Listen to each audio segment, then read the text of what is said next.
Flying at a very early age while working at Gunflint Resort.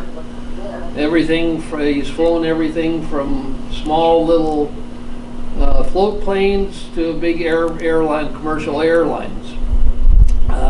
He flew as a bush pilot in Alaska for 8 years and 34 years as a commercial airline pilot. JT's also a pretty good fisherman. He will do some guiding and snowmobiling, guiding even during the winter. So without further ado, welcome our friend and neighbor JT.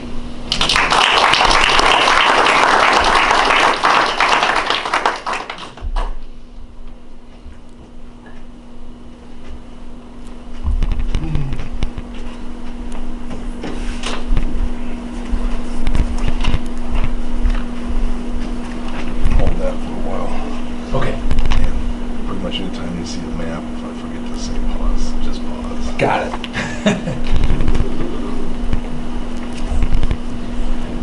Hello, my name is John McMillion. On the trail I'm known as JT McMillion. My roots here in the 70s, I worked for Bruce Kerfoot at Gunflint Lodge, and I was asked to give you a presentation today about some of my flying experiences in Alaska many moons ago when I was a young man. I'm basically going to give you all the same presentation I gave to the last Arrowhead Eagles at Cook County Airport this spring. I have to warn everybody that I pretty much flunked my speech class in college. Also, I caught Mike Raymond napping halfway through my presentation. Mike Raymond is the person who asked me to do that presentation. Sawtooth Aviation. And he didn't wake up until I said, Raymond? Anyone?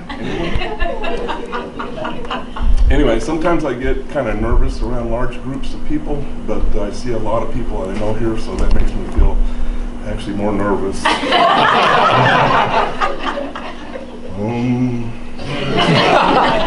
That's from my mentor, Jim Morrison. Thank you, Jim. You can go ahead and start. And just go right to the map.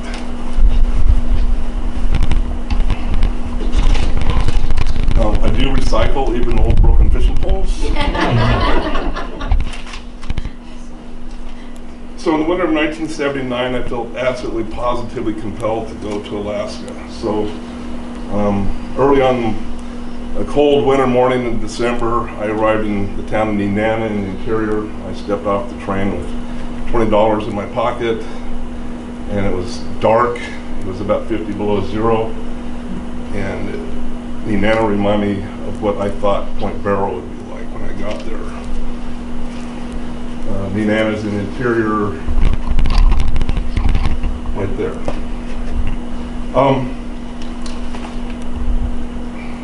It was too cold to fly out to. Came up there. I was going to work for a family that homesteaded, and we're starting a resort called Arctic Tern Lodge.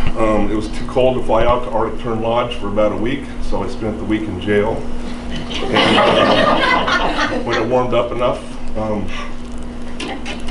Wayne Walters, who was the police officer in Nenana, also known as Bigfoot, flew me out to the lodge. I remember taxiing out in his small Super Cub as a two-passenger tandem aircraft. Wayne was a big man, both shoulders on each side.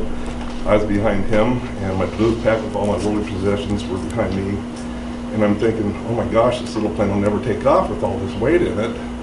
And he added power, and we went about 100 or 200 feet, and we were in the air. And it was from that moment that I knew that I wanted to fly in Alaska. The owners of Arctic Tern Lodge were Jim and Pat Schaffner. Pat is Bruce's sister, Bruce Kerfoot's sister. That was my connection with them. I went up to work with them for room and board because they couldn't afford to pay me. They had homesteaded on Wayne Lake. Wayne Lake is named after a very famous pioneer bush pilot, Noel Wayne. And Wayne Lake, you can go ahead and start the slide, is about 70 miles west of Nenana, which was the nearest road and highway in town, and also about 60 miles north of Mount Denali. The Schaffners had 2 kids when I was there, Trish and Justin. They were about 12 and 8, I'm guessing. I think they were appreciative of me when I showed up that winter because aside from hauling all the water up to their cabin from the lake, and they used a lot of it when I got there, I also like to ice fish. So that supplemented our meals of sourdough pancakes and berries for breakfast. You can hold on that picture. And peanut butter and jelly sandwiches for lunch, and moose meat and alfalfa sprouts with raisins for salad for dinner. So I caught, in the lake, we had northern pike and eel pout. So that supplemented our meals. It's kind of funny that everyone liked the eel pout until I showed the kids what one looked like, and then they would never eat one again. I took this picture because it was a fond memory of Jim had a town run one day, and he brought me off on one of the twin lakes to go ice fishing. And he was supposed to come back that afternoon and pick me up, but some weather came in, and I got stuck there. So I went out and I started digging a snow fort. Then I got to thinking the little cabin I'd been living in, 8 by 12, made out of plywood with hardly any insulation on stilts for the permafrost and an old ratty Franklin stove. When I got really cold, the cold would wake me up and I had to start the stove over. Coldest it got that winter for me was 68 below zero. And I said, well, I survived that. I think I'll just put my tarp on the lake and summer, spring, fall sleeping bag, and hopefully the northern lights will come out if it clears up. Well, Jim came in the next day and around noon, and it was like April, and the sun had come out and it warmed up. The snow was too deep and too soft for him to take off in his little Satavia with me, so I had to get out and push and push and push until he got going. And he said he'd pick me up the next morning when it was cold and bring me back to Wing Lake. So I spent 2 nights out there, and I got down to 15 below zero the second one, but it was pretty cool. You can go ahead and start again.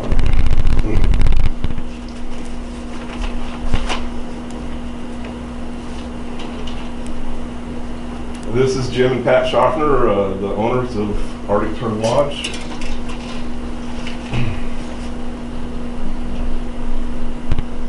And that's a cache that Jim and I built. Pat's mom, Justine Kerfoot, and her best friend, Charlotte Merrick and Robert Merrick came up for a couple of weeks, and Jim flew us around. I got to take him fishing all over. We went down the Yukon River once and hung out with Jake, who was an old sourdough trapper and commercial fisherman in the summer, and we did a little fishing along the stream. Justine was and Charlotte were very kind to me financially. They didn't have to pay me because they were friend and family, but they tipped me very well for taking them fishing, and that enabled me to go down to Kodiak Island at the end of the season and commercial fish. You can hold on the next slide. So I commercial fished in the fall, and that enabled me to earn enough money for a big down payment on my flying lessons. I came back to Duluth and flew out of Duluth Sky Harbor Airport at Northern Wings Aviation and got all my ratings, my private, single engine C, commercial instrument, and commercial single engine C all in a year. And I couldn't wait to go back to Alaska.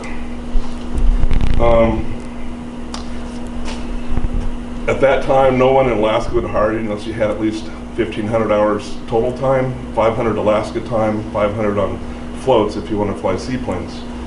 Schaffners, however, were very kind, and they let me come up with my 250 hours. I owed about $1,500 for my flying lessons and needed to buy an airplane ticket. Bruce was kind enough to co-sign a loan for me, and I made my way back to Wing Lake, and $2,000 is what they paid me to work for them that summer. Jim let me do almost all the flying in a mall and also a Super Cub. I did all the town runs, and then of course we took people fishing. And also, for a couple weeks, we had a bunch of European pilots from Switzerland, Austria, and Germany come up to get their float plane ratings. There's absolutely almost no float plane flying in Europe, so it was a big deal to them. We had a lot of fun doing that. The nice thing about starting with Jim in the interior in the summertime, the weather is almost really good. If it's cloudy, you have good visibility unless you have thunderstorms or forest fires. You can go ahead and start. So after Wing Lake, after that season, I heard they were hiring 500-hour pilots down in Kodiak where I'd been, and that wasn't true. So I went down and pretty much starved for a while, and then I got a job up in Kodiak, and then I went back up. I got a job in Fairbanks for a short time as a flight instructor, but it's too cold to, you can hold this, okay. it was too cold to fly, so I pretty much spent my time flying out pipes underneath the building and freezing. Later that winter, I used to walk around the whole airport and talk to all the air taxis, and I got my first really good flying job and good paying job, and the job that was most meaningful to me at Arctic Circle Air. And I'll probably spend more time talking about that than any place. Arctic Circle Air flew to about 25, had scheduled flights to about 25 different communities in the interior. And Fairbanks had the most pilots and airplanes, including all the twin-engine airplanes. We had a small base in Galena who flew to some of the outlying villages there. And I was based up in Fort Yukon, Alaska, which is just north of the Arctic Circle. And we flew scheduled runs and charters to 6 of the native villages in the Yukon Flats. And we also serviced about 5 other communities along the upper and lower Yukon, in the middle and upper Yukon, as well as Old Crow Yukon Territories, which was also a Athabascan village and part of the Gwich'in tribe. We had 3 pilots, counting me, Joe Furman and Dave Kincaid were the other 2 guys. We had 5 airplanes, all Cessnas, and I was the only seaplane pilot. Kind of like Wayne Lake, only a little bit more. We had about 24 hours of light from the middle of May until the middle of August, and then November through about February, we had a lot of darkness. So commercial pilots are not allowed to take off or land on unlighted strips from 1 hour after sunset to 1 hour before sunrise. But in Alaska, we were allowed to use the civil twilight tables. So in the wintertime, we crammed all our flying into about 2 or 3 hours. We would take off to Fort Yukon in the dark because it was a lighted runway. All the villages had no runway lights, and we arrived at the first destination right at civil twilight. And likewise, we left the last destination at civil twilight in the afternoon to get and landed in the dark at Fort Yukon.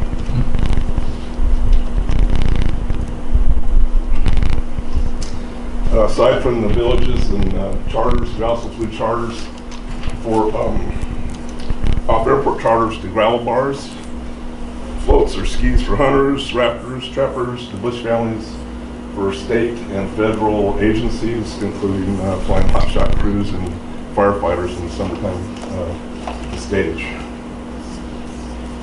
And of course, we flew a lot of medevacs, and in my memories, they all seem to happen in the middle of winter after midnight in a snowstorm.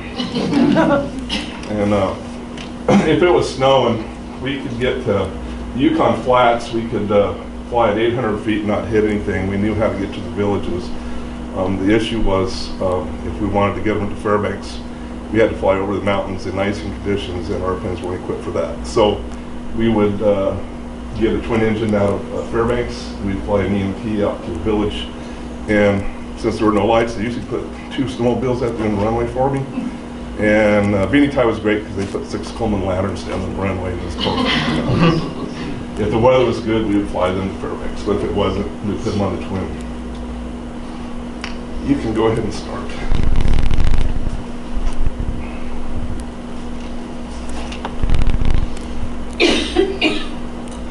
As I mentioned, Fort Yukon, 8 miles above the Arctic Circle. Fort Yukon is an Athabascan village of 600 people on the Yukon River. You can see the airport to the left on final. There's also a Dew-Line Air Force Station just outside of town for early warning system. This was taken by a friend the year before I arrived. Every year they get ice dams during breakup. The town and the airport flooded. In my cabin there was a line where the water was, and someone wrote, I don't think we're in Kansas anymore. Historic Fort Yukon. You can pause this one. The Alaska Commercial Company was kind of like the head of Walmart, the grocery store. You could buy clothes and appliances, etc. There, it wasn't real big, but they had what you needed. Funny story, I think. All the kids in Fort Yukon, when they drew pictures, they always colored their bananas black. One day, we brought them some yellow bananas from Fairbanks, And they put them out in the store, nobody would buy them because they thought something was wrong with them. And when they turned back, they sold. You can continue. The next couple pictures, a friend of mine has been bugging me to write a book. I promised him the chapter, so I did. So this was, I'll let Rodney Roy read that. Oh, I'm ahead of myself. This is the community liquor store in Fort Yukon. I put this picture in because I thought it was kind of funny how someone tried to break into the place while there. There's the coldest Air Force base in the world. We didn't see those guys very much.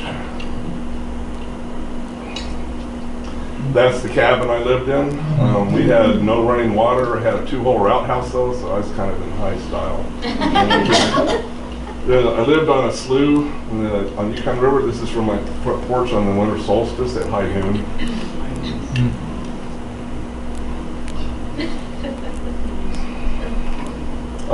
In April, all the villages had a winter carnival. This is Fort Yukon's. Did dog sled races, snowmobile races, and all sorts of stuff going on. And white port parties. They like white port.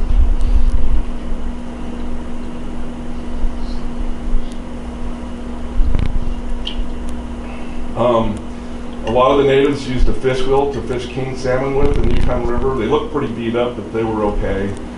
2 paddles and 2 big baskets. The current would turn it, and then the fish would go into a slough. And they would hang them in strips in a canvas tent and slow smoke them for a week. And we have good smoked salmon up here, but this is the best. This is the terminal building where I worked in Fort Yukon. As I mentioned before, not a book, but I threw the next pictures in because I let Rodney Roy read the chapter I wrote, and they're in it. This is Gilbert Stevens, worked the ramp. He's a good friend of mine. We had days off together. He'd take me fishing. You can hold, please. This is Adley Alexander, who was a really good friend of mine. He also worked the ramp when I arrived. Adley, to me, is a very special friend in person. He was always smiling. He was always a hard worker. He was there when we showed up, and he didn't leave till after we were done. And when our station manager quit later that summer, all the Fort Yukon pilots and Fairbanks pilots politicked the bosses in Fairbanks to hire him as station manager, and they did, and he was great.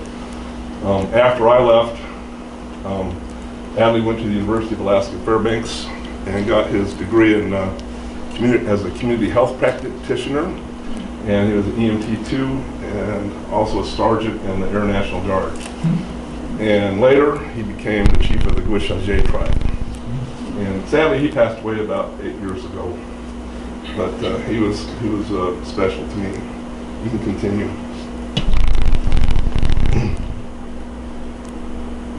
Good person. This is pre-flight in the wintertime. It's probably close to 40 below. We heat up airplanes with Herman Nelson heaters. One hose would go in the cowl flaps underneath to warm up the engine, and one in the cockpit to warm up the instruments. And our first flight of the day was the only semi-warm one. It just got colder and colder the rest of the day, especially with sub-zero. It's a 207 4-4 Ugly. Fort Wainwright had Chinook helicopters. He was on his way up to a super secret government installation in the Brooks Range. It was about 55 below zero, and he busted a hydraulic line and spent a week on a ramp. We flew a lot of fuel. This is 5-gallon cans. We also flew 55-gallon drums, or 6 of those big propane bottles. This is my baby, 6 Echo Alpha. Steve's helping me load up for a charter somewhere, Seagull Lake. I'm not without sin. You can pause. I have dinged up 2 airplanes in my lifetime, and one not too long ago, but this one wasn't me. I put this in for the Eagles. My predecessor from the year before is a good example of what happens when you run out of water on a glassy water landing. They got him back in. They had to fly in poles and stuff because there's no trees around. And that's on Porcupine Lake up in the Brooks Range. You can continue.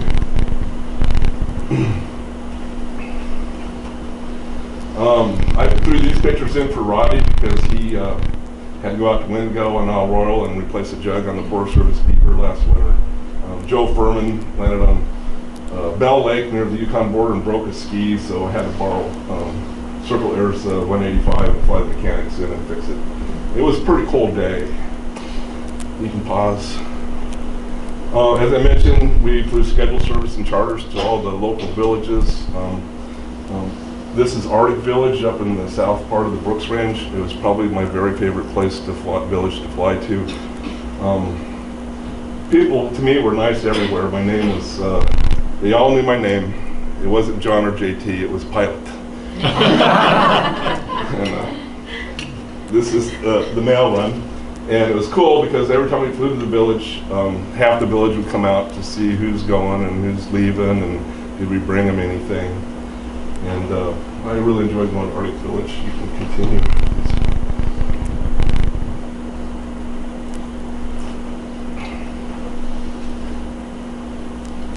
And you can pause again. My very favorite flying though was the bush flying. And I especially enjoyed flying to the bush families. We flew to a lot of trappers that came and went, but there were 3 families that lived year-round up there that I knew of in our area. And one was Vi and Tom Goggins and their 2 kids, Beth and Jimmy, on the Middle Fork of the Chandler River. Tom was a miner. Also there was Heimo Korth of the North, as we called them, Heimo and Edna. And their 2 kids when I lived there, Millie and Colleen, were very young. And he trapped, and sadly, Colleen died my 2nd year there in a canoe accident, and they were very sad about that. And they spent some time in Fort Yukon, but the village really supported them. And then there was the Haydens. This is Richard and Shannon Hayden, and their 3 kids, Richard Jr., Sue, and Danny. And they lived on the southern part of the Brooks Range between the course and Arctic Village. And it was, none of the families made much money. They usually scheduled a charter before breakup and before freeze up. And we'd load them up, but we always tried to find ways to bring them supplies. And one of the main ways was in the wintertime, Yukon Flats School District had a correspondence teacher. And we'd fly him out to, usually my run was to the Goggins for about 2 days. And we'd load up what's left of supplies for them. Then I'd pick them up with supplies for the Haydens and fly him out there for a couple days, and I'd pick him up with supplies for the course. And Millie was just starting kindergarten. He even went out to that, and that's kind of one creative way we did it. You can continue. I was going to say, when we land, they'd all come running out to the airplane, and I'd have to shut down early because I'm afraid they're going to run the propeller and the kids would be jumping. This is Heimo Course runway on the Colleen River. They all put spruce boughs out first because when it's cloudy or snowing, it was always hard to see where the snow was. So and also they packed it down so we would have overflow.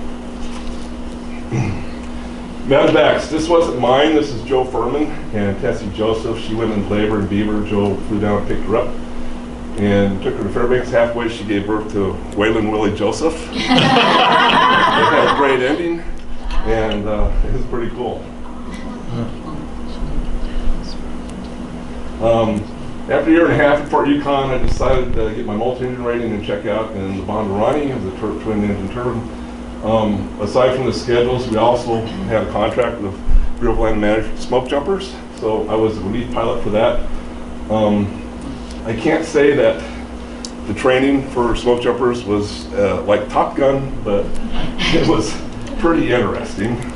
And the truth is, it was a very slow fire year, and I spent most of my weekends watching smoke jumpers do 1,000 push-ups, 1,000 sit-ups, and run for 2 hours. And on the few fires we went on, they wanted the spotter in the cockpit, so I had to go to the back and watch it bail out. One of my favorite runs in the Bandit was up to Chik-Wauk on the Arctic Ocean. We flew over Fort Yukon and over the Brooks Range from a higher altitude. All the mountains in Alaska are great. To me, the Brooks Range is very special. It just seems very desolate and alone when I flew over, knowing that there's probably no one down there. Flying in Chik-Wauk was very interesting sometimes. In the midwinter, it was dark, so it was easy to find the runway. But during the twilight times, it seemed like the sky melded with the land, melded with the ocean. It's hard to tell what was up and down. And if the runway had snow on it, I can't believe we ever found it. One day, I think we're coming up to it. There was a D-line site. You can see the radar towers there. They got a whale up in Chik-Wauk, which is a big deal, and we had some of our rampers in Fairbanks We had open seats, we flew them up. I couldn't go there, someone else took these pictures. It's either a right whale or a bowhead, I can't remember. And that's JR, he was our freight manager. But it was a very big deal for them to get a whale. They didn't get one every year. I don't eat whale.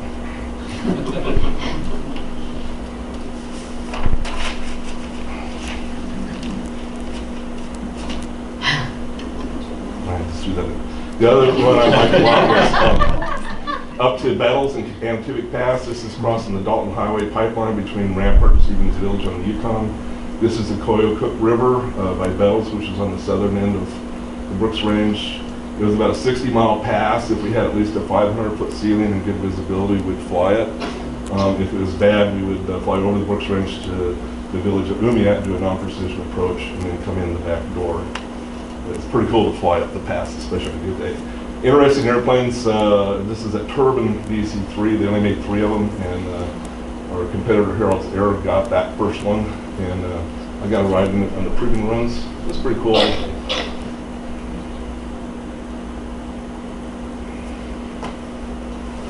You can hold.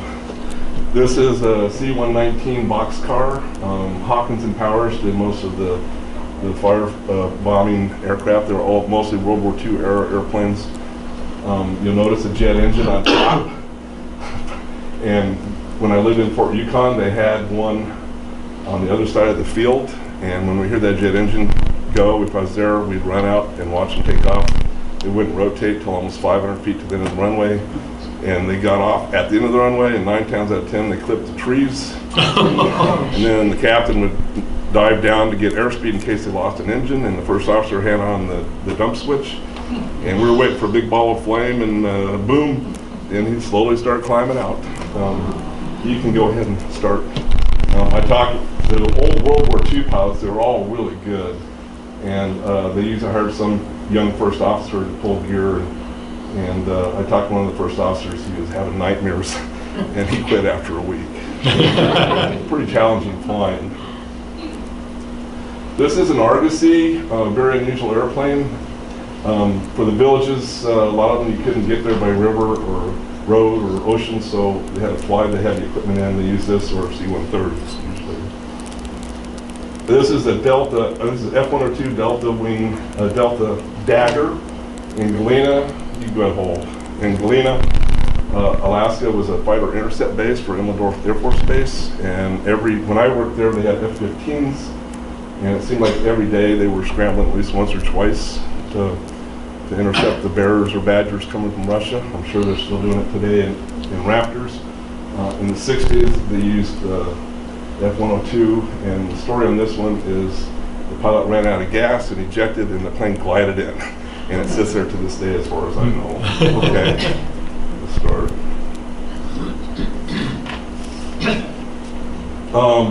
Our Seagull Lake went bankrupt, and then my friend Joe Furman and Roger Dowling started Yukon Air Service to pick up the flying out of Fort Yukon. That's Roger on top of a hill in the Brooks Range, some backpackers or something. And that's my friend Joe Furman. Sadly, both Roger and Joe died in plane crashes. All told, I lost 9 close friends, mostly due to weather.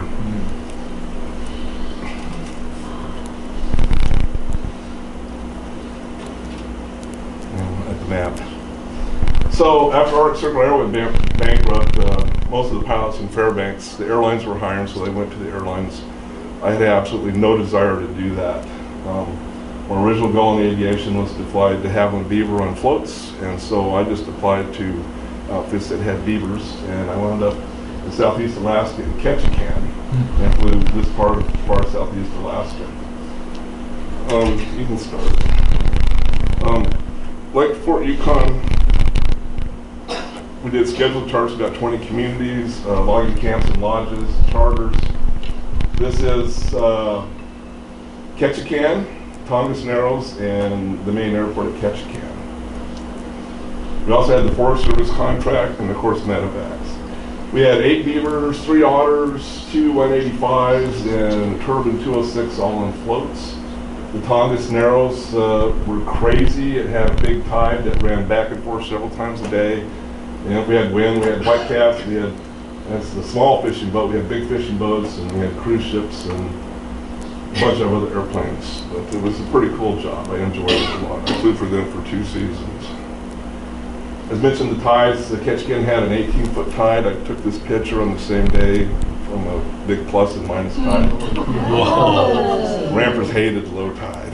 And actually, even with carrying nothing, it was hard to walk up that ramp.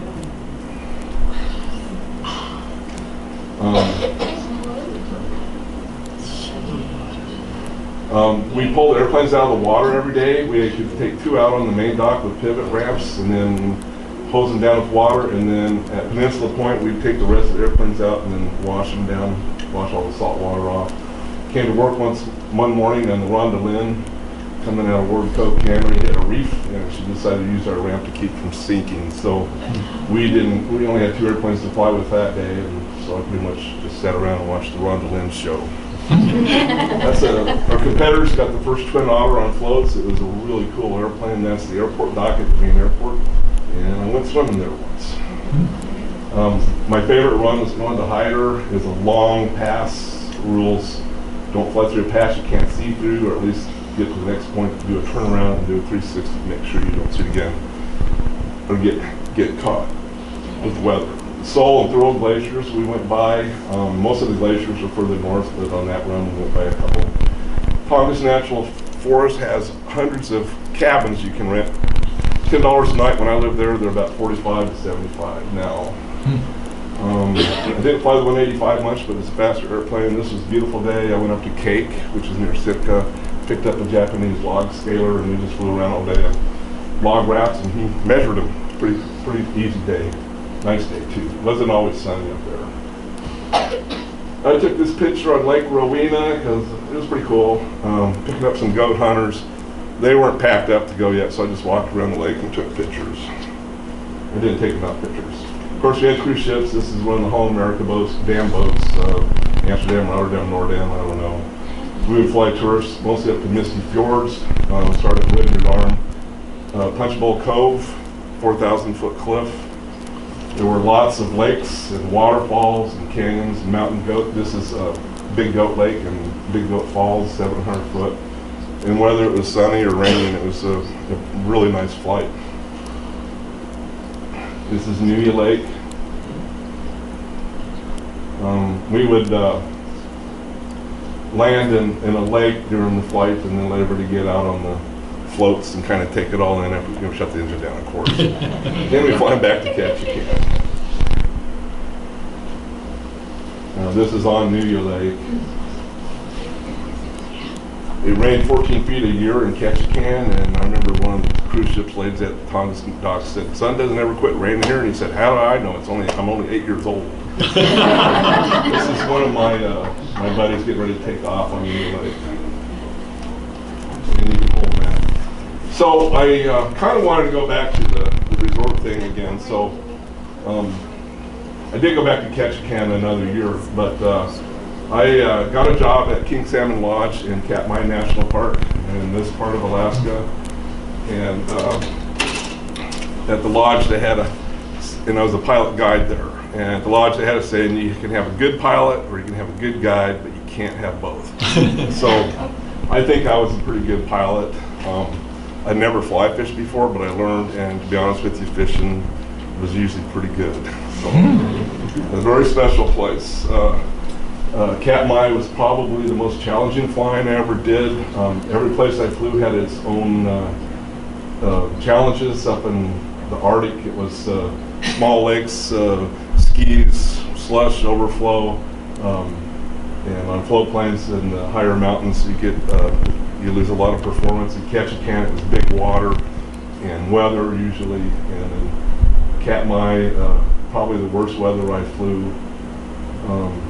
And also some of the smallest places I took off and landed in, and we did a lot of river work, which was pretty challenging sometimes. You can start. Thank you.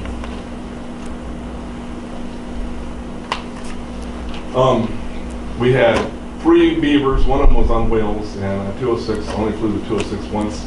Very interesting flight. I think this is on either Naknek or Groveland or Lake, but it was just a quick picture. I didn't take many pictures. You can hold. Katmai Park was named after Mount Katmai. This might be Mount Katmai, but I'm thinking it's Mount Griggs. In 1912, Mount Katmai blew its top off, and another volcano called Nova Rupta blew its whole self up, and several other volcanoes in the area went as well. And it was the largest volcanic eruption in recorded history. Nobody lived near there, but some of the villages inland were affected by the ash and smoke, of course. This is the Valley of 10,000 Smokes, and when I flew over it, I called it the Valley of 10 Smokes. But when it erupted, it deposited over 600 feet of ash in that valley, and there were a lot of volcanic vents for years, hence Valley of 10,000 Smokes. And it was really cool to fly low over that because from the little streams and stuff, the erosion, they were pretty straight and not very wide. When you flew over and you looked straight down, you could like swear you could go to the center of the earth. It's very steep, narrow canyons. Continue. And we used to fly, that was our good weather pass to get up Chik-Wauk Straits. This is Mount Majiac near that, and it was always snow covered and always had steam coming out of it when I flew by.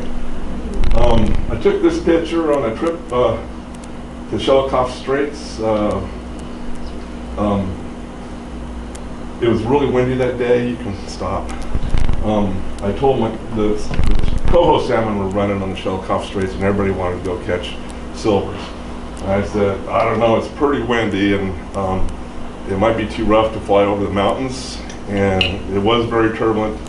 Usually the Beaver had a floating carburetor in it, so if you hit a negative G, it would starve the engine of fuel, so the engine would quit for a couple seconds or more. And usually when it started doing that, I figured it was time to turn back. We made it over the mountains okay. It was really rough, a few headbangers. And my second concern is the creek we were going to was just wide enough for the floats, and I was afraid there was going to be too much crosswind, because especially when you start your takeoff row, the float plane tends to weather vane, and you run a float up on the bank and have to start over. Well, it was blowing 40 miles an hour down there, and when I saw the creek, even I got excited because you couldn't see water. There were so many fish in it. It was just black with fish. So I noticed these little pothole lakes next to it that I hadn't noticed before. And I said, well, it's blowing 40 miles an hour. I'm in a Beaver. So I plopped it into about a 400 or 500 foot puddle with a guide and 6 other people. And we had an amazing day. It was a beautiful day, and we had a bear visit, caught a fish every cast. It started getting kind of gusty in the afternoon, so I got a little bit nervous about flying everybody at once. So you can go ahead and start again. So I took half of them to another lake that was a little bit bigger, and up against the mountains, and the winds weren't as bad, and flew out of that. But it was a pretty cool lake too. So my mom complained that I never took many pictures, and I didn't, and I feel bad about that. But you're seeing the best. Katmai is famous for its bears. On National Geographic, you can see the McNeil River, Brooks River. This is Brooks River. There was a platform you could go up and watch the bears. I was on my way up there one day and saw this little guy, and I just took a quick shot and turned around and said, we're not going to the platform today. Orson Smells, you can hold for a minute. The park rangers named that bear Orson Smells. He was the biggest bear on the river, and he knew it. And Orson and I had many fun times together. But when you go to Brooks Camp, and you have to get lectured by the park rangers on the do's and do nots, and part of it was when you walk through the woods, make a lot of noise, talk, clap your hands, blow whistles, wear bells, carry pepper spray. So after the rangers had done their spiel, I give them my spiel, and it was like, I think it's important that you know the difference between a black bear and a brown bear. So if you're walking through the woods and you see what you think is a bear scat about this big, and it's got like little rodent bones and fur in it, and bird feathers and seeds, and smells like berries, it's probably a black bear. And it's about this big, and it's got bells and whistles in it, and it smells like pepper spray. It's definitely brown.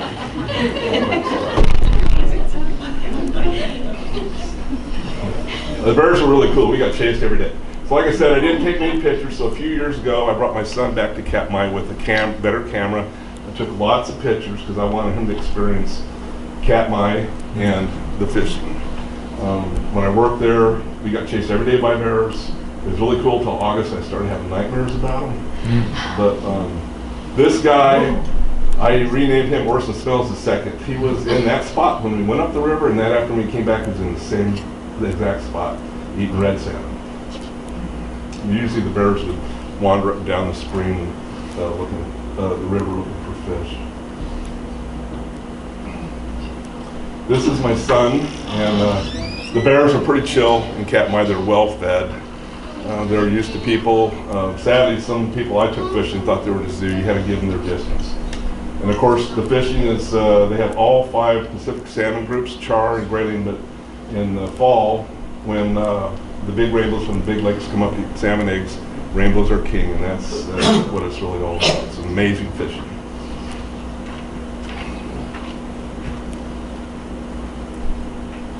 You can hold.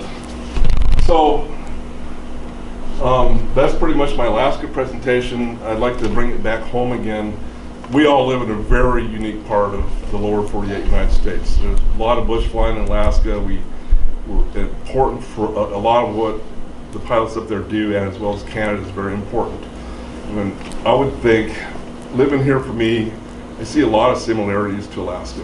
The Manzos up on Saginaw Lake remind me to some extent of the Bush families. It's pretty remote here. We do have a road to town. But what the Forest Service does with their beavers, very challenging and very useful and needed, and is very much like flying in Alaska. And the hazard here is, aside from big hills and rocks, and weather. I did spend one winter flying for Fish and Wildlife out of Ely, Minnesota, and that was a really cool job. I flew the biologists all over the boundary waters, and he'd say, they had radio color blows, and he'd say, go straight, turn left, turn right. I can't. Why? It's the boundary waters, prohibited. We work for the government. We can fly in there. Okay. When we see a moose kill, he goes, can you land there? I go, no. He goes, why not? It's the boundary waters. No motorized vehicles allowed. He goes, we work for the government. You can land there. So went all over the boundary waters that winter, and this is a moose kill, and that's the biologist, and it's amazing how little is left shortly after the moose or deer or whatever is killed. He would take fur and bone and whatever bone he could find and blood samples. So I'll end it on that, and if you guys have any questions, feel free to ask, but I would like to add that November 9678 Papa is the very airplane I learned how to fly in 1981. You can finish it. Thank you.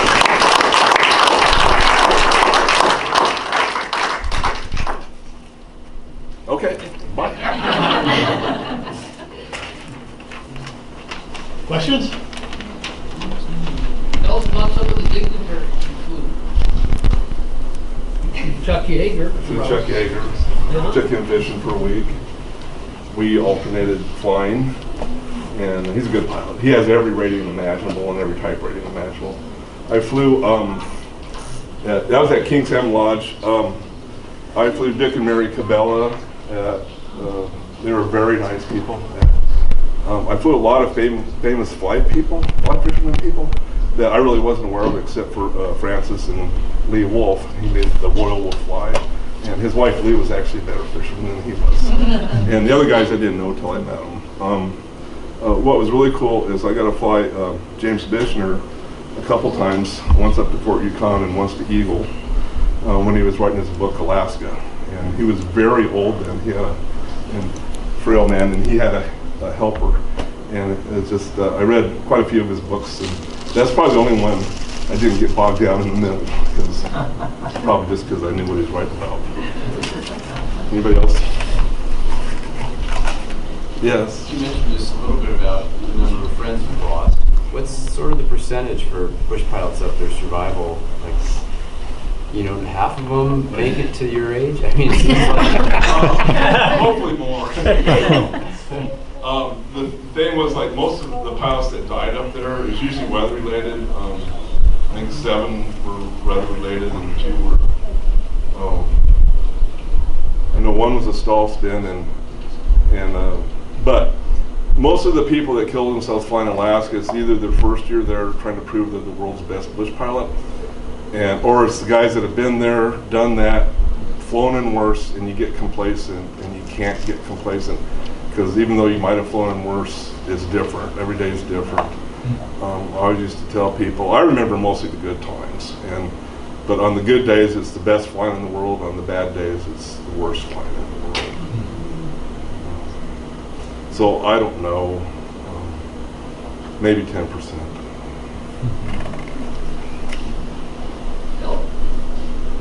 Yeah. When you work for a lodge, fly for a lodge, is there a lot of pressure for you to fly, or do they When I worked for Arctic Turn Lodge, no. Okay. Because Jim was proud to say he was a chicken pilot. We didn't do anything crazy, and like I said, the weather was good. When I worked for King Salmon Lodge, I only had one boss, and that was in Fairbanks. He pushed me, and I learned how to say no to him. And at King Salmon Lodge, the weather was bad, and my chief pilot would want me to fly. And don't get me wrong, I would, and we pushed it, but he would take off in the fog, hoping it was going to be good where it was. He was going. I go, no, we're gonna wait. And so I was not afraid to say no, and he accepted that. And he'd take off in the fog, and then I'd hear him on the radio go, I can't find a place to land. And I go, what? And he had wrecked an airplane every year, and he wrecked one that year, doing something stupid. But and the funny story is, like, one week when Chuck Yeager was there, and the people really wanted to go fly. And when General Yeager was there, I looked out, and Randy took off. And I go, no, we're not flying until at least 11 o'clock. So Chuck just grabbed one of the guides, and the king salmon are running in the Naknek River, and he'd go up the Naknek River and come back with a couple big kings. All the other people I was supposed to fly out were sitting there going, when can we fly? When can we fly? We should just go out in the river and catch a fish. I'll take you this afternoon. So, but I was pretty lucky. No one really pushed me to fly. Every time I flew to a new place, like in Ketchikan, you know, I hadn't flown the Beaver before, so it takes me a while to know what it'll do and get to know the country more than anything. And I told him, I says, my weather minimums are going to be up until I know the country better and what the airplane can do. And they were cool with that, because Ketchikan, they lost a lot of pilots in Southeast Alaska. We lost 4 while I was there, so in 2 years. So. Tell us about the plane you've got now. It's a Piper PA-12 Cub, and I'm just basically reliving my youth.